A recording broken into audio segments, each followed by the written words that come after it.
19వ దశకంలో ప్రాచేతసుల వృత్తాంతం వివరిస్తున్నారు.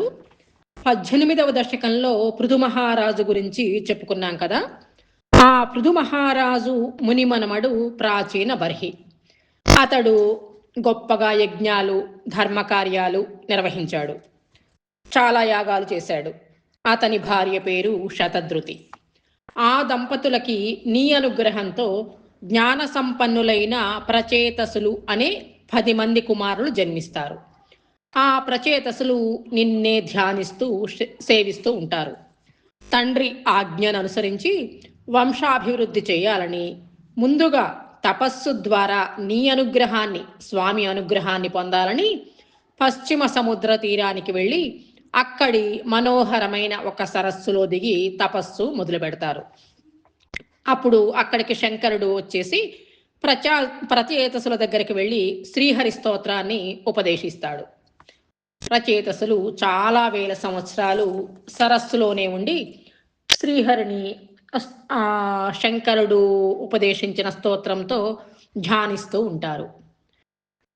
ప్రచేతసుల తండ్రి కూడా వీళ్ళు చేసే తపస్సు చాలా గొప్పగా ఉండేసరికి ఆ తపస్సు ఫలితంతో అతడు యాగాలు చేసేటప్పుడు పశుహింస జరిగింది కదా, ఆ పాపం అంతా కూడా కొడుకులు చేసే గొప్ప తపస్సుతోని అతని పాపాలని తొలగిపోయినాయి. ప్రచేతసులు ఇంకా స్వామిని చక్కగా ధ్యానం చేస్తూ స్తోత్రాలతో ఉపాసిస్తూ ఉండేసరికి అప్పుడు స్వామి ప్రచేతసులకి ప్రత్యక్షమయ్యాడు. అప్పుడు స్వామి ఎలా ఉన్నారంటే, గరుత్మంతుణ్ణి అధిరోహించి శంఖచక్రము మొదలైన 8 దివ్యాయుధాలని 8 భుజాలందు ధరించి దివ్య మంగళ స్వరూపంతో ప్రత్యక్షమయ్యారు స్వామి. ప్రచేతసులు వరాలు ఏమీ కోరుకోకపోయినా విష్ణుమూర్తి వాళ్ళకి అన్ని వరాలు ఇచ్చి, వృక్షపుత్రిక అయినటువంటి మారిష మీకు భార్య అవుతుంది, ఆమె ద్వారా మీకు దక్షుడు అనే పుత్రుడు కలుగుతాడు, మీరు సాయుధ్యాన్ని చేరుకుంటారు అని శ్రీహరి వరం ఇస్తారు.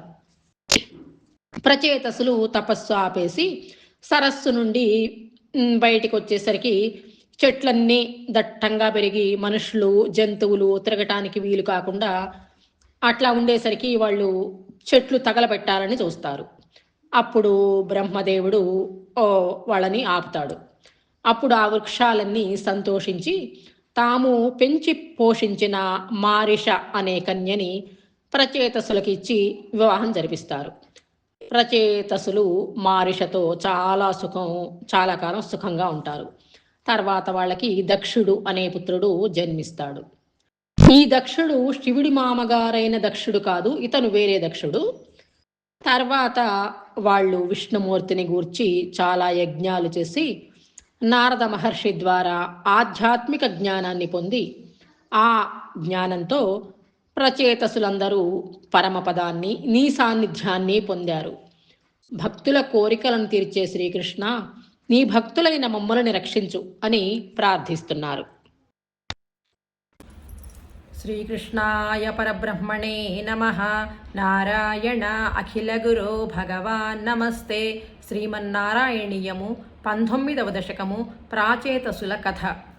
పృథోస్తు నప్తా పృథుధర్మకర్మఠః ప్రాచీన బర్హిర్యువతౌ శతధృతౌ ప్రచేతసో నామ సుచేతసః సుతాన్ అజీజనత్వత్కరుణాంకురానివ పితుః శుశ్రూషా నిరతస్య శాసనాత్ భవత్తపస్యాభిరతా దశాపితే పయోనిధిం పశ్చిమమేత్య తత్తటే సరోవరం సందదృశోర్మనోహరం తదా భవత్తీర్థమిదం సమాగతో భవో భవత్సేవకదర్శనాదృతః ప్రకాశమాసాజ్య పురః ప్రచేతసాం ఉపాదిశద్భక్తతమస్తవస్తవం స్తవం జపంతమమీ జలాంతరే భవంతమాసే విశతాయుతం సమాహ భవత్సుఖాస్వాదరసాదమేష్వియాన్ బభూవ కాలో ధ్రువవన్న శీఘ్రతాః తపోభిరేషామతిమాత్రవర్ధిభిః సయజ్ఞహింసా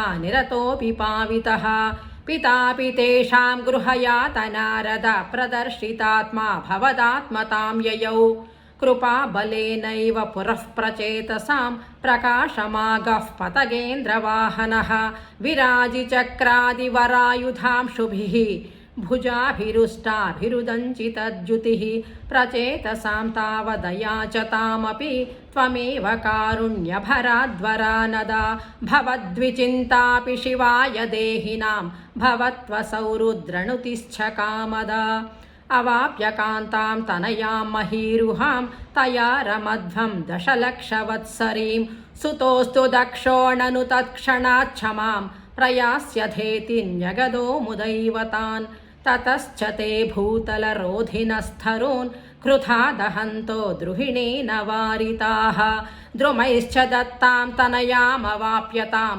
त्वदुक्तकालं सुखिनोभिरेमिरे अवाप्य दक्षं च सुतं कृताध्वराः